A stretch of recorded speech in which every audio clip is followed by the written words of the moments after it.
Hey Glenn, how you doing? Excellent, mate. Yourself? Good. I got Glenn here. Glenn's from Project 180 in Brisbane and Adventure Professionals. He's ex-military like me, and we share a lot of ideas. And so I thought today it might be fun to talk about how some of the things you do have come in handy in the last 2 months. It's Yeah, been mate. an interesting time. It's been crazy. That's what it's been. But yeah, it's interesting because all this mindset stuff that we're about, you've got to start to walk your talk once the pressure really gets put on in a way like this. And this is something we've never experienced before. So yeah, it's been very interesting. Yeah, I had that exact same thought a lot of the time. I was like, okay, well, now's really important time to show people that you're not the type of person that gives up. So we transitioned really fast uh, online to provide video lessons, video instructionals, running programs, lifting programs. You name it. We mobilized pretty fast for that for our members, and it was just lucky that we were already started to film things Christmas time as just like an expansion of our service. So it was really, but I'm not going to lie, it wasn't fun. Oh, well, that's a good point because like I'm very positive and upbeat and all of that sort of stuff, but that's a choice. It doesn't mean I was excited about the fact that our business was closed overnight and for an undisclosed amount of time. Like, did you ever think you'd see a time when the government would say you cannot operate your business, you cannot make money? I understand why they did it, whether they did it the right way or not, it's irrelevant. We just had to respond to it. But yeah, I just wanted to stay as positive as I could. Same as you, we just started trying to adapt, doing the right thing for our clients in the gym side. Our adventure business still is not doing anything because we're not allowed to travel. But I just didn't want to go into a hole. I didn't want to be that guy that when everything's going good, he's putting positive quotes up and pictures of lions in his profile picture. And then the first time he gets challenged in a situation like this, he falls apart. I didn't want to be that guy either. So it wasn't fun and it's still not fun, but we've just got to do what we can do. Yeah, it's interesting, right? I mean, because people might think that maybe a high level athlete or someone that owns their business has their stuff together all the time, but it's not. It's not the case. It's a constant battle that you got to be involved in as well, and that's really on a fitness or even a martial arts sense. Something that we try and pass on to people is like you're at the starting level of the battle, and we want Yeah. to kind of like help you turn up for yourself, which is really important. And I always feel better after I start turning up for myself again. If I have 1 or 2 days where I'm not turning up, man, day three is not good. I'm not in a good headspace. So definitely interesting. But people look to us for some level of leadership too when you're a small business owner or big business owner, I think, but also our sort of industry. So whether it's just fitness or it's martial arts or it's mindset or it's all personal development. And so when you're doing stuff like we do, I know at my level of doing podcasts and all the stuff I'm doing, people expect me to turn up as well. And so having a responsibility is a heavy responsibility. Doesn't mean we don't have bad days, of course not, but it's like you just can't get stuck in that funk because it doesn't help. I kind of ask myself two main questions normally with everything that's going on is it helpful to me? So is me being upset and angry and lashing out, is that helpful to me? Or does it change anything for anyone else? And if I can't answer yes to at least one of those things, then I check myself and go, right, why am I carrying out this action? Because what's the easiest thing to do is to go into a hole and go, this is all garbage and we can't make money and we can't make a living and we've worked so hard to get to this point and we're 10 years in this business and all of a sudden it's closed down. But those are all valid arguments, but it's not helpful to me and it doesn't change anything for anyone else. So I just had to consciously choose not to respond that way, even though that's probably how I felt at times, to be honest. That's really interesting too. Like I like that because there was something that I did at the beginning too. It was like you have to know how to ask yourself the right questions because like sitting there, it's like okay, the whole business is shut down. I don't know how long this is going to last. It could possibly last all the way to September or beyond. So, what do I want my business to look like between now and then? what am I personally happy with, and how is that going to look later? And then I said to myself, look, if I'm going to create anything now, I want to be able to use that when we're allowed to do our business again, because I don't want a full-time online business, because I believe that might take 5 years to build a successful online business. Yeah. So if I put all my cookies in that, I might get in trouble. That's pretty interesting. It's made me really think a lot of what I do and where I spend my time. I saw a lot of people straight away jumping on saying, this is the way the fitness industry will go forever going forward. And I totally disagree. We're a connection animal, as you know, for most. I got boxing for my background and martial arts for yours, and even just general PT. People want that human interaction. I don't think it can possibly all go online and be successful. I know some people will do it at some level, but I just don't think that's the future.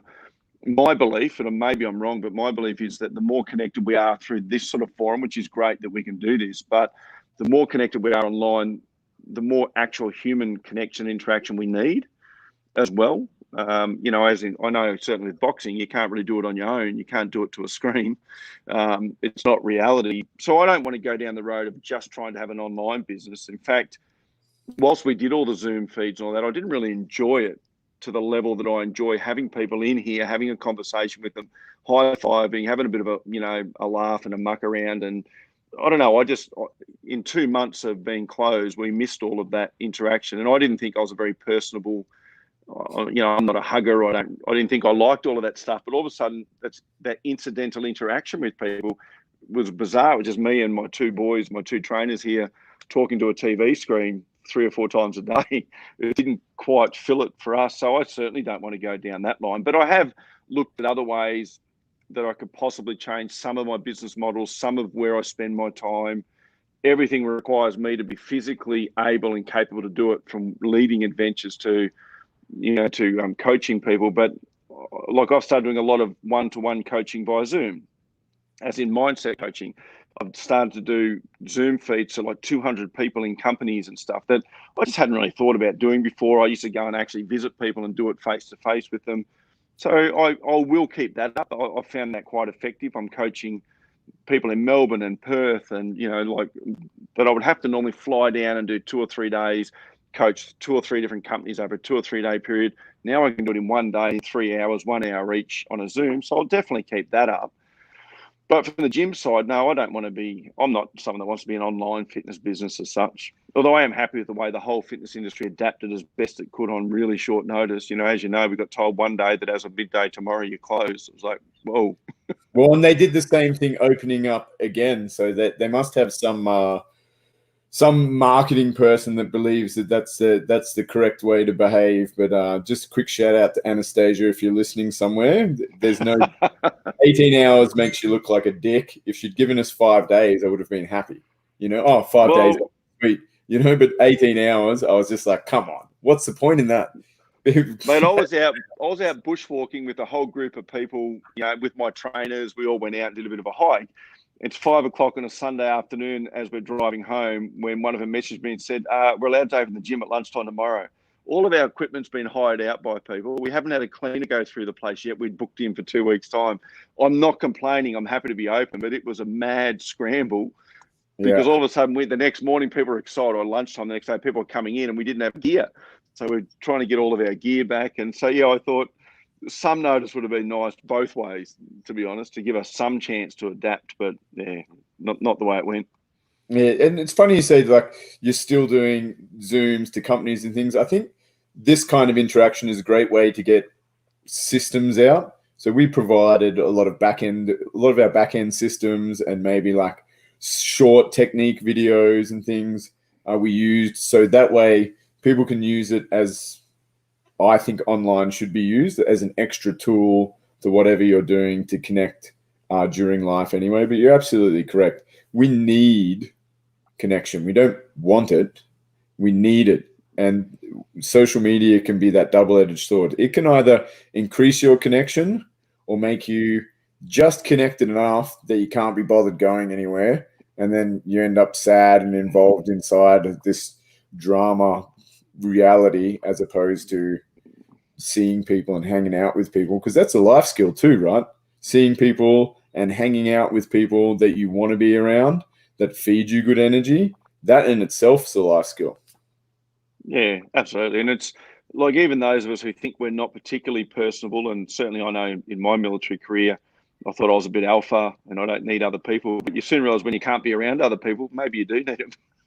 Yeah. So Yeah. there's always an ongoing joke around me, and even with all my clients. But and I've got a lot of good clients, but they always laugh about the fact that I'm not touchy feely, I'm not a hugger, and now they're all saying when we come back we're all gonna hug each other. I said, hang on, I wasn't a hugger before this started, but you do miss people. Oh, maybe you need some jiu-jitsu, Glenn. Well, that's hugging, but it's more manly. Is that It is. right? Like, I can get away with it. You could get away with it. It's definitely fun, and it's interesting. You guys have brought boxing back to Project 180, which is cool. I'm kind of like, I was excited when I saw that you did that and went back to your roots, because I think martial arts, whether it's jiu-jitsu or not, there's a certain thing that you get from dealing with the conflict that you don't get inside fitness training. Like, I love fitness training. I think it's a great tool for personal development, but it's not nearly as powerful as martial arts. Yeah, absolutely. There's more discipline. There's more. You're actually learning an empowering skill. As you know, I boxed and trained fighters for years. I kind of got away with it. Got away from it when I started this place, and in the first year of running this gym, because we only opened this February last year, there was just something missing. So I went out and bought a competition boxing ring, put it in, and it straight away changed how we felt about the place. I've got a fight camp, which is an 8-week boxing boot camp that we kicked off with. Everyone in it has got no boxing backgrounds whatsoever. So it's 8 weeks to teach them all the skills and fitness. So they'll walk away from 8 weeks with a really good base knowledge. It's not, there will be fitness stuff, but it's mostly about educating them in the skills. So it's more or less, I'd imagine, like someone starting a martial art for the first 8 weeks, where they're on this massive learning curve because there's all these things for them to learn. So it'll be exciting. And we've probably got about 60% women in there. We've got some mums and daughters, and it's quite an empowering skill to learn combination. Because I train people the way I train fighters, even though I'll say, oh, but I'm not going to get in the ring. But I train them the same, about hands up, chin down, side on. This combination flows off that combination. This is what will happen if you don't do that properly. You do get punched in the face, and they say, well, I'm never going to fight. But by the end of it, they like learning that way, because it is more empowering than boxercise, or, where I'm just doing 30 uppercuts and 30 out in front that you see trainers do out in the park. No disrespect to them, they don't know any better. But when you can teach an actual skill, because boxing is a martial art in its own right, when you can teach an actual skill and you watch a 14-year-old girl or a 45-year-old mum walk away feeling more empowered because they're getting a combination right. I just remember when I was in Toowoomba, I was training fighters and corporate, what I call corporate people, so non-fighters. And they loved it. They love being around that stuff. They love learning it. They realise it's not the big thuggish sport that it sometimes gets portrayed to be, as I'm sure, MMA and everything else does for people that don't know it. It's hugely empowering. So, yeah, I'm really glad we brought that back. And we only had 20 spots available on that program, and it filled up. So that just shows there's people want this stuff. And I think in this current day where conflict and those sort of things are probably mostly done online via a keyboard, again, it's probably empowering to be able to learn some sort of skills around conflict in a fun environment, as opposed to, when they actually need it, I guess. Yeah, because look, emotional resilience is never going to stop being important. And what is generally kind of like, sometimes people think, oh, you're a tough guy. That was easy for you. People think they're born either resilient or not, tough or not. And I don't think that's the case. I think that it's a learnt skill like anything else, and sometimes the most resilient people, that's because they hit rock bottom somewhere before where they weren't, and they were forced to learn that as a skill. So that's one of the things that exposes people. I'd like to think that I treat everyone the same. The fighters are just at a different level of resilience, but everyone gets the same training. I don't care whether it's your first night or your last night. Well, you build resilience by doing things that require you to become resilient, and I guess as fighters, that happens to us every time we step onto a mat or inside a ring or even in training. you remember that some days where you have, I know when I was boxing as a young amateur, we'd spar on Wednesdays.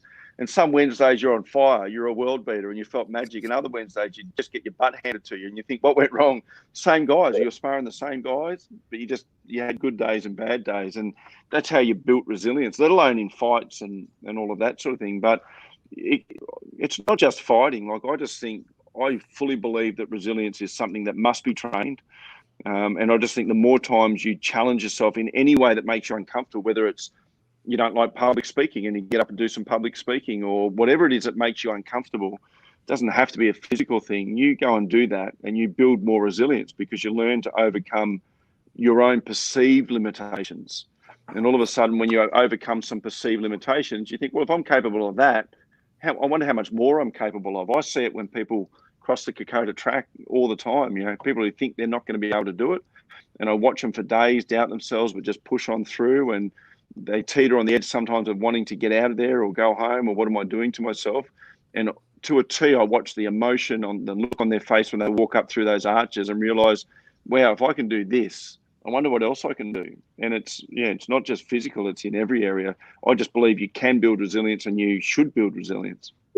Yeah, 100%. And it possibly should be a daily activity where somebody finds something hard to commit themselves to, whether that be fitness or otherwise. And it is important to turn up on the days when you don't want to. You can't just do it when you feel like it all the time. If you do everything just when you feel like it all the time, then you'll never achieve anything great with an attitude like that. So it's super duper important. And I love the whole idea behind adventure professionals. Everybody should be wanting to take some sort of adventure, and that was probably why you joined the army in the beginning. It was definitely why I joined the army in the beginning. I wanted some kind of adventure.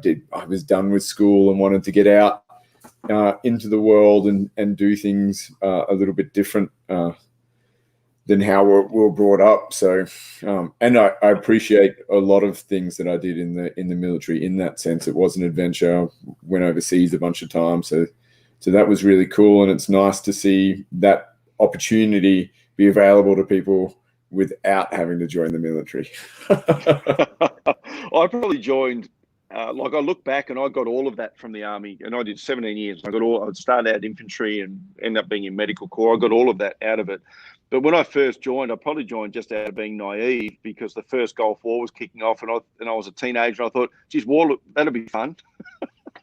As you get a bit older, you go, it's probably not as much fun as you thought it was. Having said, I enjoyed my deployments, but it's a pretty serious game. But, when you're a teenager, you've watched too many war movies maybe, and you think, oh, that'll be exciting. And I was an angry young guy, so, moved out of home young. So it certainly straightened me up a little bit to realise the realities of just life. I learned a lot by being in third world countries, which is mostly where you go to war. When you think about it, you're going into countries that I just remember looking at kids, because I had kids quite young. So when I was on my deployment, I had 2 and 3 year olds and 3 and 4 year olds. And I just remember looking at kids their age thinking, these kids have done nothing wrong. They just happen to be geographically born, in a place that's they're inconvenienced from the time they're born. And it totally changed the way I viewed things when I came home, and the opportunities. And it's why I never held any of my kids back. I encouraged them to have a crack at things, because I realized they had opportunities in life and support systems by coming from such a good country like Australia that other kids in the world just didn't have. There's so many lessons outside of just the macho side of the military that was so beneficial and still are beneficial to me. And I'm passing on to people now around these webinars around resilience. They're all lessons that I learned in the military, really. And these people don't have to join the military to learn lessons off people like you and I.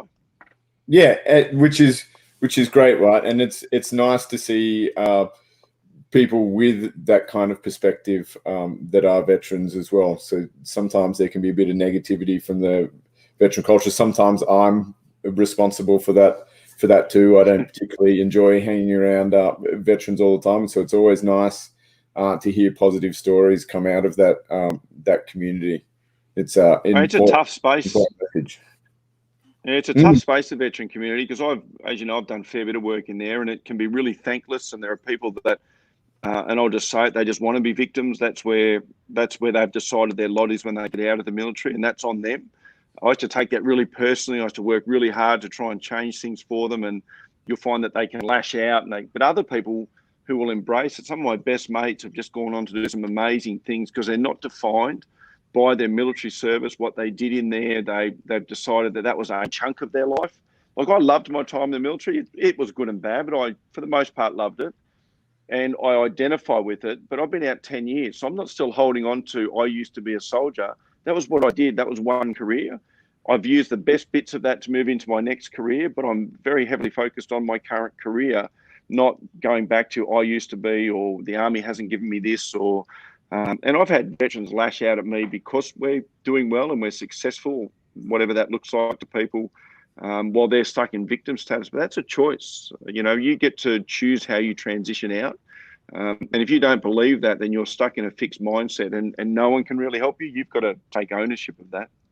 Yeah, and I always think anything that you're willing to complain about, you got to be willing to do things about. So, you know, like if you're willing to complain about things, then you need to be willing to volunteer in that space. And I kind of had my little period of complaining and my little period of volunteering in that space. And that's something that I've definitely moved on from now. But I really think people should be grateful for their opportunity to serve. And definitely, I just like hearing positive stories of people going out and kicking ass. And that's generally what I try and do with my circle, is make sure that everybody's kicking ass in some kind of way. So I get a little bit of that energy back, and hopefully I give a little bit of that energy to people wanting to get out there and get after it as well, which is important, right?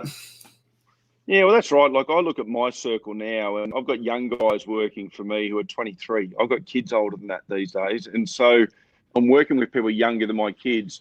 And I always kind of term them as they're young lions, because they're getting after it. They're learning stuff that I wished I'd known at 23, but I probably wasn't ready for. But so we've lifted them up, and now they're also pushing us because they're a bit younger, a bit more energetic. They're adopting mindsets at a younger age than I was ready to. And we didn't have podcasts and videos and YouTubes, and we didn't have all this stuff.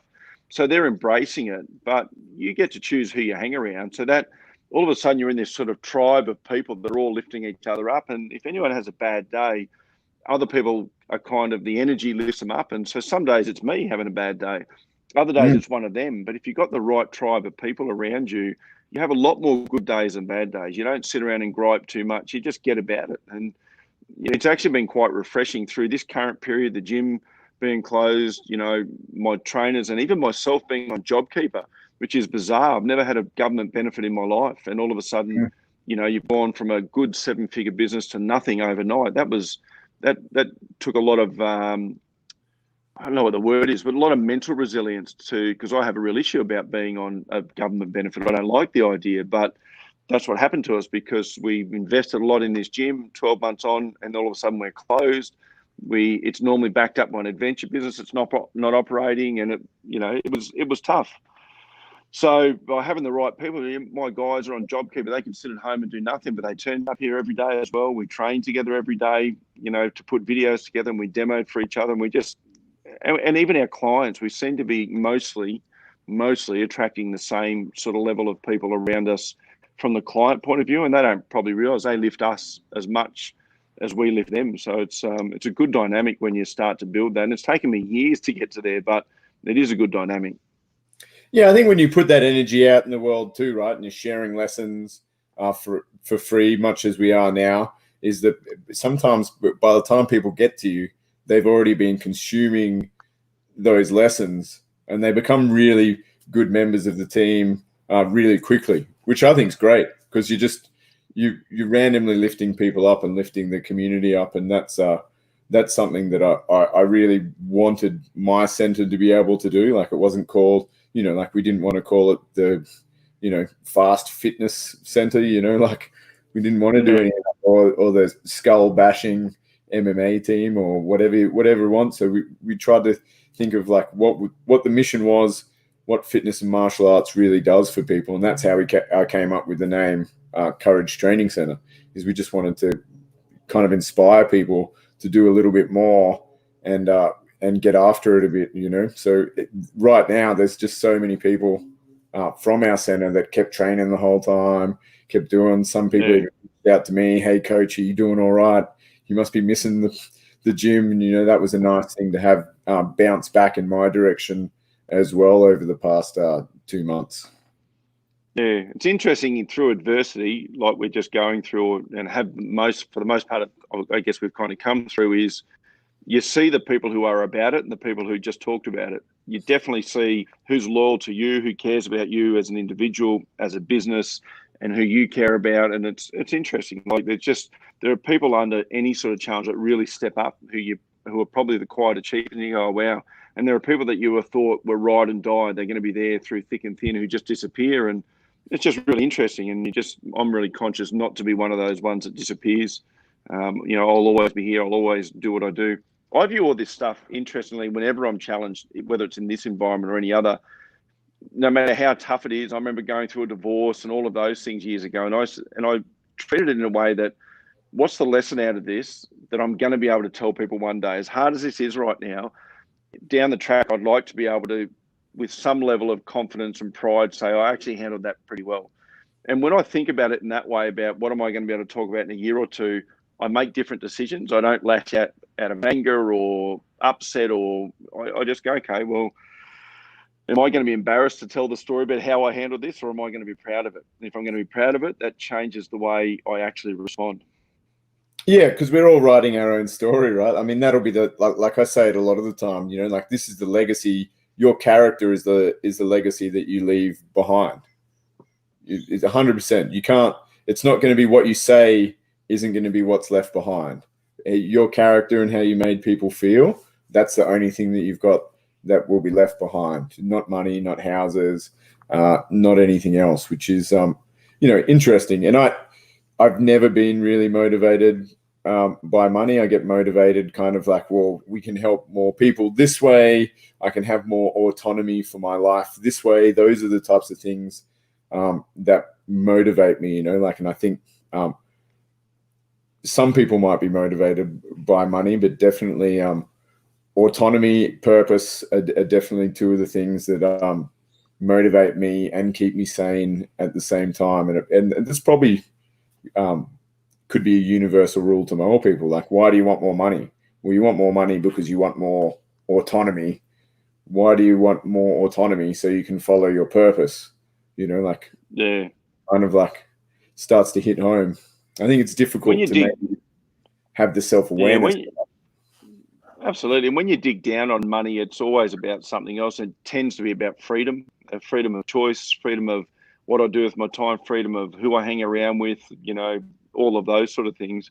So money's certainly not something of evil either. Like, we grew up fairly poor as kids, fairly bad money mindset, to be honest. And I took a lot of years to study around that, and almost a belief that people who had money or who were successful must have stepped on people to achieve that. That was kind of the attitude, from my old man growing up. And then as I've become more successful myself, and we're certainly not wealthy, I've never really focused on money. But what I do know is the more people that you help, the more people you provide value to, the better you are financially, the more secure you are, other than the current situation, obviously. But yeah, I just think if you're driven by money, it doesn't inspire other people. And there are plenty of people that are driven by money that have made lots of it. Don't get me wrong. Could buy and sell us 10 times over. But are they any happier? I don't know. And, do they? I don't know. I'm just not convinced that inspires other people to go on the journey with you. And for me, I've always tried to find the balance between how many hours I work, versus how much I bring in, versus how much time I get to spend with my family. When I coach people, particularly people who are very wealthy, who earn a lot more than I do, the percentage of time they get to spend with the people they love, doing what they love, is very, very low. And that's the trade-off. And you wouldn't trade it, would you? I wouldn't trade that. I wouldn't trade that for a second. Not for a second. No. I value my time, the family time. I like to do what I like to when I want to, which is important for most people to figure out what their one things are and what their idea of that is, because otherwise you could get stuck in a wonderful job that you don't want to give up for your family, because you want to provide to your family and they're the most important thing, but you're never seeing them. So it doesn't make sense. Yeah. They're kind of out of alignment. It's interesting because I challenge myself, not daily like we said before, but weekly. I set myself a challenge, and little things, and not always big things. And the challenge for the last week was to take emails off my phone. because I've just found I was checking my emails first thing in the morning. When I go to bed at night, I just seem to always be looking at my emails.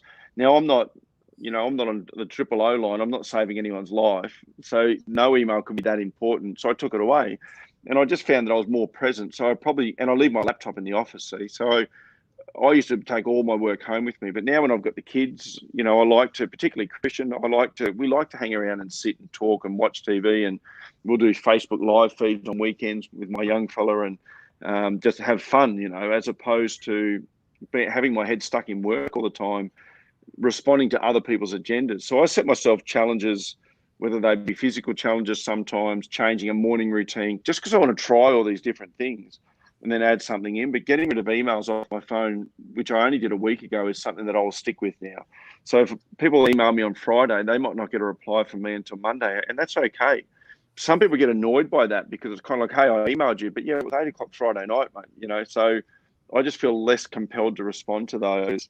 It's not I still want to give good customer service, but I just want to be more conscious that we are a lifestyle business. That's what the adventure business is about. That's what Project 180 is about. And I can't be that if I'm 24 hours a day responding to every message that comes through as it comes through. Then I'm not really about the other part of my business, which is, family connections, all the good stuff. Yeah, that is all the good stuff. What would be, let's leave on a real positive note. Obviously, you have a lot of people come to see you down at Project 180, and there'll be a lot of people that have had a lot of time on their mind to think about how they want their life to look and the changes they want to make. What's the number one most impactful thing that a person can do who is fresh out of isolation, hadn't done anything for 2 months, and they want to sign up for a gym somewhere? They're not happy with their lives. What's the number one thing that you'd tell them to do first? The very first thing I would say to anyone, and it's around anything, is actually take an action. So I'll get people who, I've been thinking about doing this for a week or a month, if you realize that something was missing because you've had time to think about it, also realize you've got the power to change that. And it literally takes a phone call. It doesn't matter. I don't care, to be honest, I don't care if you're doing Zumba, Pilates, going swimming, doing boxing. It doesn't matter what you do. Find what works for you and do that. So whatever that is. But the number one rule would be take an action on it. Like, go out and contact someone. And for me, and I'm probably biased, but there are small, private, sort of family-run businesses like ours that do care about you, that you're not just a number at, so you're going to feel better about. But if it's not for you, then try somewhere else and keep trying until you find the thing that works for you. Don't just give up on it and go, well, maybe that's not for me, because there's something out there for you. If you notice something missing, you've got the power to do something about it. Yeah, 100%. Great advice. Thanks for that. Thanks for that, Glenn. I really do appreciate it. I always enjoy having a chat with you. I think hopefully there was a few little golden nuggets for people there today, and I'd love to have a chat with you again sometime soon. I really appreciate it. I'm always up for a chat, you know that. I do indeed. Thanks, mate. Cheers, mate.